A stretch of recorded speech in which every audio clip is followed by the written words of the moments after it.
L'Assemblée générale annuelle de l'AMAD est à mi-chemin entre une grande séance de travail et une réunion de famille. Chaque représentant des AMAD nationales présente à cette occasion les problématiques rencontrées dans les différentes actions au profit de l'enfance en danger. Et cette année, l'accent a été mis sur l'un des projets phares de l'AMAD, développé au Burundi, pour venir en aide aux nombreux orphelins que compte le pays. C'est un projet qui s'articule sur 3 objectifs, à savoir l'accès aux services de base pour les orphelins et autres enfants vulnérables, c'est-à-dire l'éducation, la santé, la formation professionnelle pour ceux qui ne sont plus à l'école, ainsi que les logements sociaux.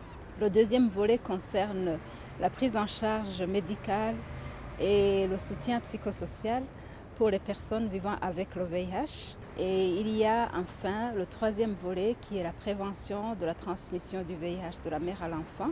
Ce projet a reçu l'adhésion de plusieurs entités monégasques. L'AMAD intervient sur place aux côtés de la direction de la coopération internationale de Monaco et de l'association Fightheads. Je pense que seul, on n'est pas fort. L'union fait la force. Et nous avons vraiment besoin d'acteurs de terrain, de personnes spécialisées dans leur domaine pour être beaucoup plus efficaces et efficients sur des sujets tels que les droits de l'enfant, par exemple. Fightheads Monaco, l'association présidée par la princesse Stéphanie, soutient quant à elle le volet SIDA de ce vaste projet au Burundi. Sur les 850 000 orphelins burundais, 200 000 le sont des conséquences du VIH.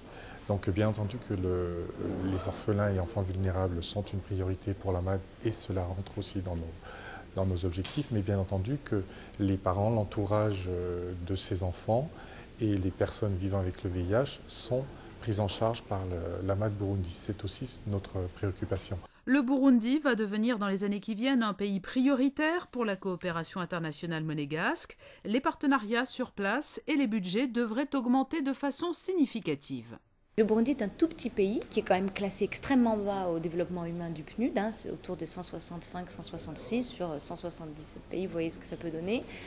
Mais surtout le Burundi, après la guerre civile qu'il a connue, les suites du génocide et la situation dans la Corne de l'Afrique et dans ce coin-là, mérite peut-être plus que d'autres, avec une population de 8 millions d'habitants qui se débattent, dont 10% d'orphelins, 3 ou 4% de personnes atteintes du VIH.